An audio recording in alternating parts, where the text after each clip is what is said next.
I feel ashamed. I feel ashamed. මෙන්න මේ වාක්‍ය දෙකෙන් කෝකද හරි? ගොඩක් ඉංග්‍රීසි දන්න අයත් මෙන්න මේ වචන තුන වරද්දගෙන පටලවගෙන අපි භාවිතා කරනවා. shame, ashamed, ashamed මෙන්න මේ වචන තුන. අපි අද මේ පාඩමෙන් බලමු මෙන්න මේ වචන තුන අපි හරියට කොයි වගේ අවස්ථාවලද භාවිතා කරන්න ඕන කියලා. හරි, අපි පටන් ගමු. මුලින්ම අපි බලමු shame කියන එක. මේ shame කියලා කියන්නේ noun එකක්. අපි මේක භාවිතා කරන්නේ අපේ feelings ගැන කියන්න. උදාහරණයක් විදිහට feelings of guilt. ඒ කියන්නේ අපි ගැන පසුතැවිලි වෙන අවස්ථාවකදී. එහෙම නැත්නම් regret.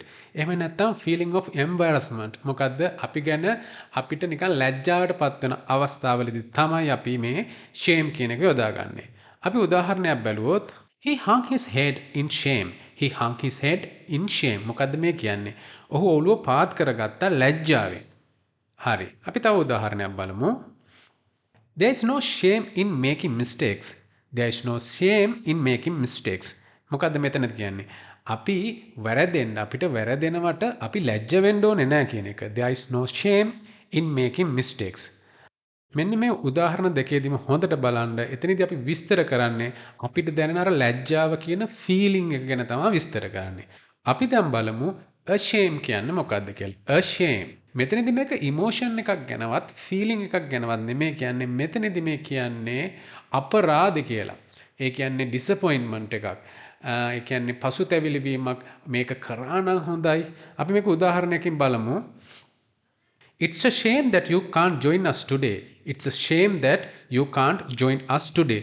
ඔයාට අපි එක්ක අද සෙට් වෙන්න බැරි වෙච්ච එක ගැන අපරාධේ.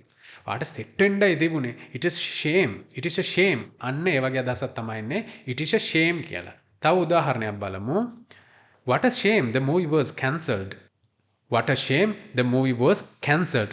අපරාධි මූවි එක කැන්සල් වුණේ. ඒක කැන්සල් වෙන්නේ නැවෙන්නයි තිබුණේ. කැන්සල් නොවන අප ගන්නවා අපරාධි කැන්සල් වුණේ.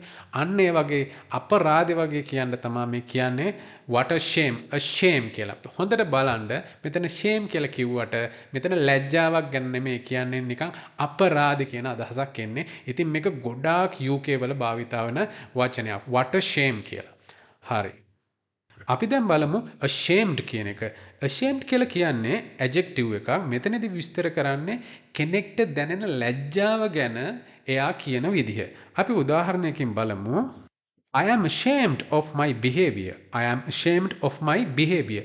මට මගේ හැසිරීම ගැන මටම ලැජ්ජයි. I am ashamed.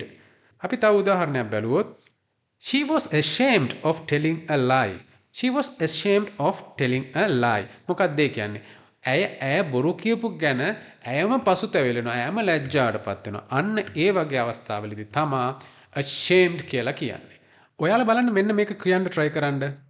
ඔහුට ලැජ්ජාවක් දැනුණා යාළුවන්ට බොරු කිව්වයින් පස්සේ. ඔහුට ලැජ්ජාවක් දැනුණා යාළුවන්ට බොරු කිව්වයින් පස්සේ.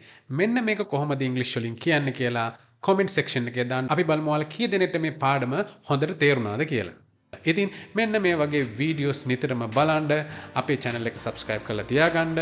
ඔයාලා මෙන්න මේ වීඩියෝස් බලලා නැත්නම් ඒවත් බලන්න. ඒ වගේ මෙන්න මේ වගේ වැදගත් point රාශියක් අපි කතා කරනවා. එහෙනම් ඊළඟ වීඩියෝ එකෙන් හම්බ වෙනතුරු ඔයාලා හැමෝටම සුබ දවසක්.